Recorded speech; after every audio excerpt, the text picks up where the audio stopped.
Likum, a munbat you shalel pa re a, for you, my golden children of the sun, you have the power to control your inner and outer being by way of concentration. Concentration, my children, is to focus, bring, or direct one's mind toward a common center, meditation. And in this case it's you, the single you, or an objective.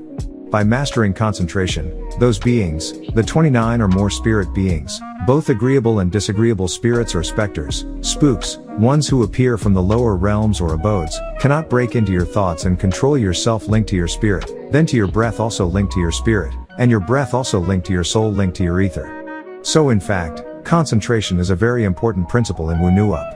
It is for Nuwapians who seek to take control of their own emotions, moods, actions, and lives. As most of you know, our DNA, your genes, your chromosomes, have been invaded by outsiders. And as most of you also know, as Negroids, you were the first genes on this planet, and as such you were holders of the deity, God gene, the divine seed DNA of, liquid gold. You were called the star children or the golden children because your DNA came to this planet in the DNA of the Notsters, Netaru from outer space, also from the Ogdoads from the deep sea, also from the Enneads to your ancestors, then to your own parents to you. By mixing your genes with those whose DNA has been invaded by weaker genes, it kills your connection to your ancestors and cuts you off from the link to your homeland, Africa, spirit of the sun's rays, and home of the people of the sun, Africans. All races came and still come into Africa seeking your pure rich divine blood, because you are a part of nature. Nature works with your body. The sun loves your dark skin, as its rays draws through dark colors receiving its healing powers. And the sun loves your dark eyes, your pupils. The dark color performs as a battery of solar cells drawing in the sun's energy and sparks of light as electrical sparks, electrobiology, the science of electrical phenomena in living creatures. So your dark eyes are, in fact, solar panels of the spark of life and energy. The sun loves your tightly curled spiral hair, your 9 ether hair, your dark to black hair, your kinked, twisted hair, for they are like wired antennae. Your 9 ether natural hair serves as an aerial, ethereally, to send out and receive radio signals. And make note, as the oldest race on this planet, you are the only race with actual hair. When a newborn baby comes into this world, their genes are at their weakest point. They have thin, straight or wavy fur like all other animals on this planet, but as they grow, their genes become stronger and their fur changes into hair. So yes, my star children, the sun loves your nappy, natural hair. But your genes have been invaded by outsiders and are still being invaded with each genetic kiss or exchange of bodily fluids now, after 6,000 years of mixing with all those vampires who came to Negroid land for your blood, you have many invading spirit forces below the 9th ether. So it's not about which Negroid is now lighter skinned or which has thin hair because all of you have been invaded with foreign DNA. And it's not about just the 400 years of slaves from 1600 AD, or before as far back as 1400 AD to the west, and 400 AD to the east. The Spaniards and Arabs came into Ganawa, and took you out to enslave you and drank your blood, your semen, your ovum as Dracula does his victims. However, your divine blood did fight to kill them. Once inside their bodies they became hemophiliacs, so they hemorrhaged or could not stop bleeding once cut. We did this in hopes it rolled stop the Caucasoids from fighting, warring, and killing, yet you can't reform the human devil.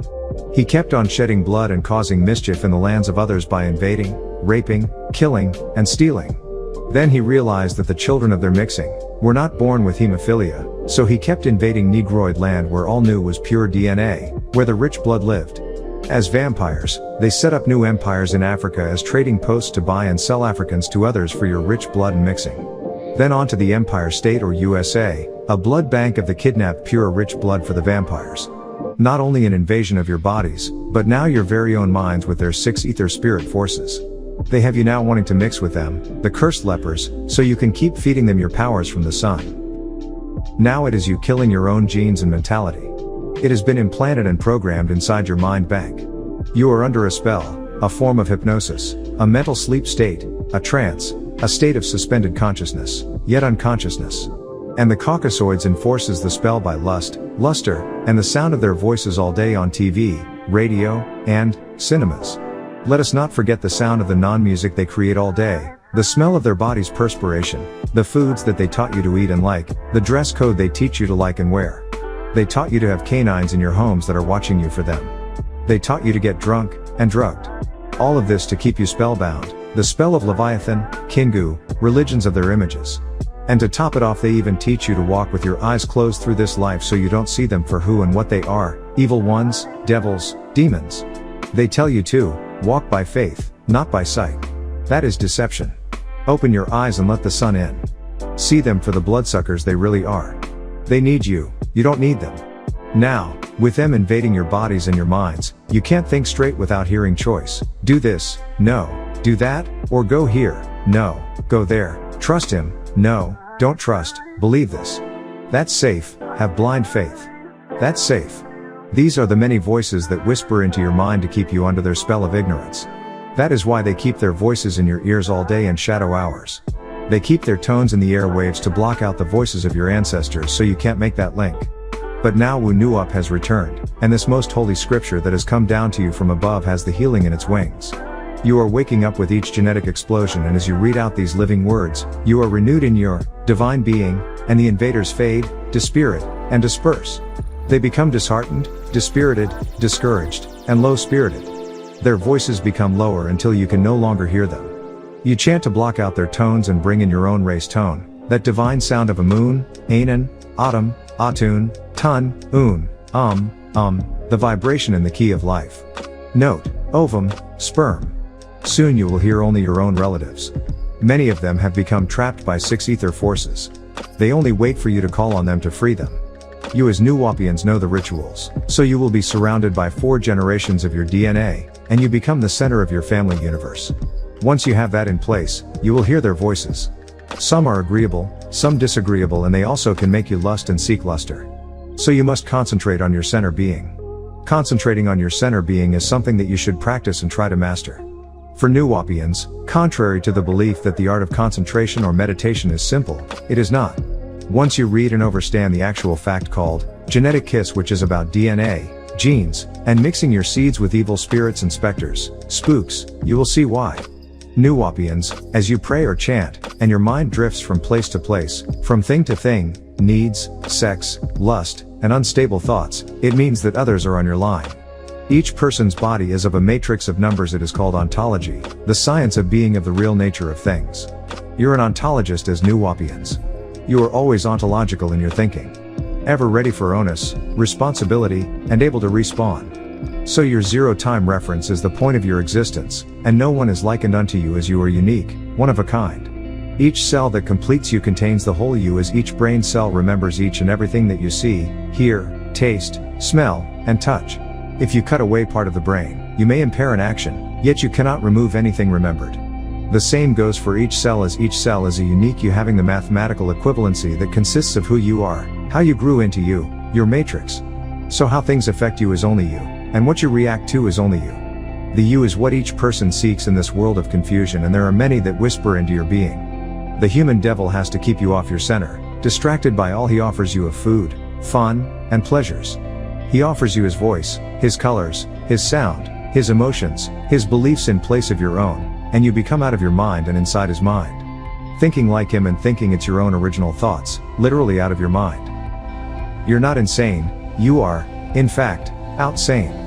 You're outside of sanity or of a sound mind, sensible. So efficient concentration is not easily achieved with all that has invaded your subconscious mind, in your cells of your brain's consciousness while you are awake and while you are sleeping. Your world is the materialization of thought forms, Nuwapians, thought forms of the divine intelligence, intelligenes, and those forces of the spirit world after the physical life. It exists as vibrations, as tones, as colors, seeking and feeling by your emotions or energy in motion, just as there are waves of heat, light, electricity, and energy. There are also thought waves linked to your etheric cords to ethereal forces that you call spirit, specter, spook, ghost, or ectoplasm. Thought has tremendous power. Everyone experiences it to some degree, yet vibrate at different rates of ether: 1, 2, 3, 4, 5, 6, 7, 8, and 9. So both the eternal existence and elemental existence are linked. Just as on the atomic energy of your elements from atoms called the periodic table of elements, or physical abode, each having atomic weight and an amount of protons and neutrons, so Nuwapians, you have also energy in the etheric periodic table of energy called submatter. First ether in submatter is intertwined with hydrogen H1, and second ether in submatter is intertwined with helium He2, third ether intertwined with lithium Li3, fourth ether with beryllium B4, fifth ether with boron B5, sixth ether with carbon C6, seventh ether with nitrogen N7, eighth ether with oxygen O8, ninth ether with fluorine F9, and so on. This ninth element is of the gaseous halogen group along with chlorine. Both are yellow-greenish gases with toxic, suffocating effects on the physical lungs. Fluorine F9 and its compounds, fluorides, are used today from the production of nuclear bombs to rocket fuel to dental products. Chlorine and its derivatives, chlorine dioxide, chlorate, and chlorite, are widely used today in water as disinfectants and also chloroform, once used as a liquid anesthetic, will put human beings in a deep sleep. So you see, lights out NWPUians at the ninth element. Then the tenth element, neon, and the intertwined 10th ether is that sparkling light seen at death of the flesh. It is a bright glowing atmospheric gas, as in neon lighting.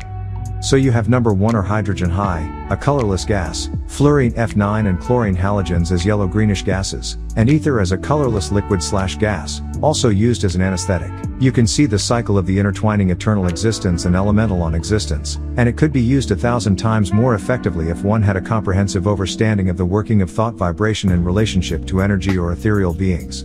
Also, understanding the techniques for controlling them and the method of transmitting them to others at a distance, which is called telepathy, telepath.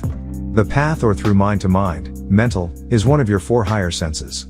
By understanding and realizing the power of the mind, you can see distant objects, hear distant sounds, even send messages to any part of the universe, or visit any point in time or dreams.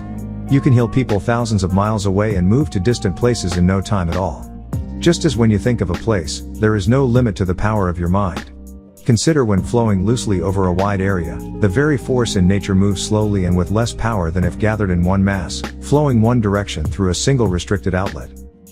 Dammed and accumulated, the once sluggish and leisurely flow of a river rushes out with amazing force through the stream. The warm rays of the sun focused through a magnifying glass become hot enough to burn objects. Such is the power generated by the concentration of force. This natural law is also applicable to a mortal being. Mental concentration is the fixing of the mind for an extended period of time on one external point. There can be no concentration without something on which the gathered rays of the mind can rest. It must be a single object, idea, or a person. People sometimes pride themselves on being able to think of 2 things at once, but the mind does not work this way. Its oscillating waves are merely bouncing back and forth with lightning velocity between the 2 ideas. The mind can only do one thing at a time. Anyone who imagines that a mundane chore such as dishwashing goes faster if they are thinking of palm trees and a sunny beach, are fooling themselves. Because their mental waves are moving between the daydream and the task at hand. The attention actually given to the work is thus slowed down, because of the constant interruptions, and the hands slow down too. Think of how much better it can be to keep the mind on one point and finish the job in half the time. Everyone possesses the ability to concentrate to some degree. What has been cloudy and hazy can become clear and definite. What was harsh, difficult, complex, and confusing can become easy. One is able to work with greater efficiency, more tasks done in less time. One's capacity and mental powers increased. Concentration can also prevent or minimize the problems of senility. With the most disciplined concentration and focused attention, the surgeon operates on her or his patient. Deepest absorption describes the state of the technician, engineer, architect, or painter engaged in drawing the minute details of a plan, chart, or sketch in which accuracy is of highest importance. Well, that same mindful concentration is necessary on the spiritual path, where aspiration must be applied to overcome internal forces, the many voices, and whispers. Through the achievement of one-mindedness, that single voice, the real you will be found. And for progress in this direction to be made, it must be developed to a very high degree. Practice demands patience, will, untiring persistence, and regularity, so you must work at it to find your center, free your ancestors, and destroy the evil invaders in your being. You must make time to align yourself, to learn to listen to the inner you, to reunite as your root seat of your genitals.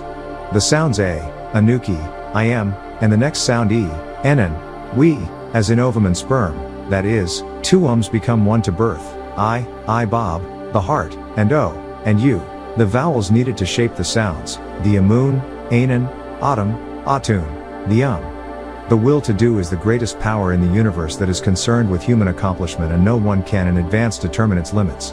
Say religion asks you to believe you have a free will. But when you exercise it, That is, make the choice to not believe in their God or Allah, not have blind faith. They say you are going to hell, and call you all kinds of names. How do you have free will if you have to pay by suffering, if you don't give up your free will to their belief system? The things that you do now would have been a few ages ago impossibilities. Today, the safe maxim is, all things are possible? Pa Mashui, the will to do and to get things done is a force that is strictly practical, yet it is difficult to explain just what it is. It's gathered forces of nature working with Nubian people, it's a force that moves. It can be compared to a form of electricity because you know it only through its cause and effects. The original creative forces, its spirit forces of magic power working for Nubians through their solar body. It's that thing other races call soul or Sol Sun people, Nubians. It keeps them in tune with all that is around them, soul people. It is a power you can direct, and just to the extent you direct it, do you determine your future. The devil and his white magic's time has ended. 1999 AD or 2000 AD, which is the year 6000 of his Bible and Quran, being in the year 4004 AD, Canaan, the father of the Haiku Kasut Hyksos, is given only 6,000 years to rule, while you the NWPU were under the spell of Imam, Leviathan, 4,000 down to Jesus, the year 1 BC and AD, at the same time. Then from Jesus up 2,000 years gives you 6,000 years. The end of the spell on black people was given, and the end of his power over NWPUians. The spell is broken, and the force of nature is on our side, working for our growth and his destruction. His 6,000-year evolution grace period is over, and our revolutionary period has begun. He will slowly dissipate. Nature is destroying him and his power. All over the world there are fires, tornadoes, hoods, virus, and famine. His economics is failing. His world influence is dying. He is on his way out. As all other evil empires, Rome, Greece, Germany, etc., this one is failing also. Nemeza Shalel Amun Re, prayer of Amun Re. Nuk Sajuk be Amun Re, I trust by way of Amun Re, Wu Nabeb Mulmadu Hu, and his master teachers, Wu Madayat Hu, and his papyri. Wu Munijer Huli Parian Zaman Wu Wakat, and his warner for this day and time, Pa Nabab, Ya Anun, the master, Ya Anun. Kalel Hamadat Ather Li Amun Re, all praises are for Amun Re. Najer Shalel Pa Padat Wu Pa Taha, overseer of the heaven and the earth. Anuki Nuwapu, I am Nuwapian.